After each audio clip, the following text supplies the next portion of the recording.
When you do a small act of kindness, you usually don't get an immediate feedback.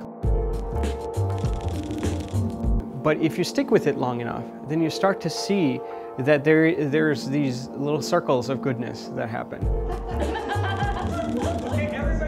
And we started to see that within our community of friends, where I would do something small for someone else, and lo and behold, somebody else would do something for me, you know, and it was unrelated. It's just that we were all just practicing kindness in that way.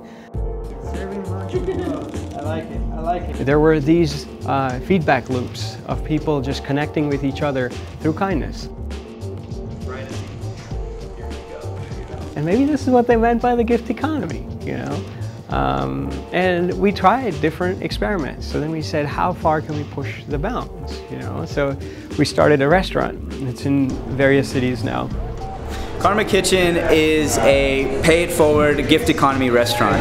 So what that means is guests come in, and they're served a meal, but at the end of the meal they get a check that says $0, and they're basically asked to pay forward their meal for the next guest to keep the circle of giving going.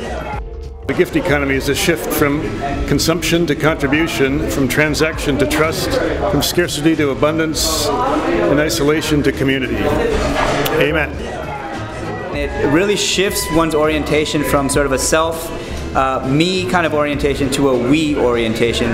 Basically, you know, you're sitting at this restaurant, you're served this meal, and you know that somebody else has actually paid for that meal, and also there's volunteers involved in serving it to you. So it's not just, you know, here is my food and I'm paying for it as a transaction, but it's really a community of people have come together to really provide this for me as a gift. You feel like it's more than just going out to a restaurant and having a meal and eating your food. It's something that you're participating in more actively, and when you're there eating, you're doing more than just consuming, you're actually being part of a community.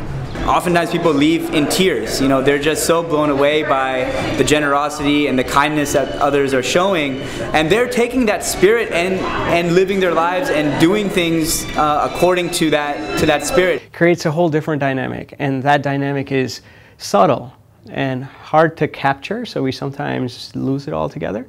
But it actually can be very valuable to our human experience. And so honoring that is the biggest deal. So you go to a space like Karma Kitchen and you say, well, what's the big deal? I get a meal here, I have to pay, I would pay elsewhere too. But here, you're actually realizing that somebody before you whom you don't know has, in this case, very literally, paid for the rent for this week. And that has allowed you to have this meal as a gift. And now the person who is in front of you is volunteering to serve you a meal, and this is a person you don't know, and they could be out watching a movie. Instead, they're here, right, serving you, and washing your plates, and bussing your tables. Why? And then you say at the end of your meal, this is all a gift, and I get to pay forward for somebody after me. I don't even know them. They'll never be able to say thank you to me. Would I do that? Why would I do that? And then how much would I leave for them? What is something worth to you? We are so conditioned by our dominant paradigm to confuse price and value. We usually think price equals value. Is that really so? We just had one meal between the two of us, and I paid, you know, $20, and I consider that cheap because it was the pleasure and joy of being here. It's the real experience.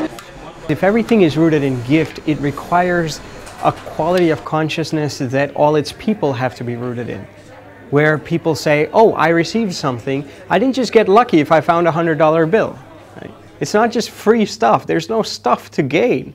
It's actually that I want to look at every door and say, what can I contribute? Instead of saying, how much can I consume, you're saying, how can I contribute? That shift, you need a population that is rooted in that shift. Once you have that population, that ecosystem will give birth to designs and systems that will have a thriving gift economy. All these people are volunteering because they feel that this space and what we're trying to do here is a very meaningful thing. And we're happy to have you all as part of that experiment and that wonderful family feel. So thank you all. The question is, if many people start doing that, what will the world look like? I don't think we know the answer to that, but it's worth finding out.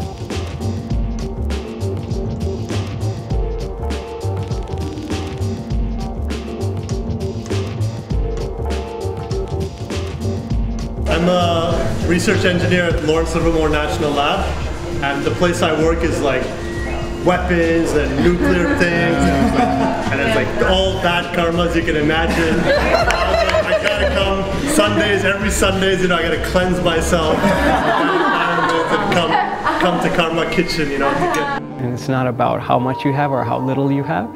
It's not about the things anymore. It really comes down to something far subtler, which is within you, which is love, for lack of a better word.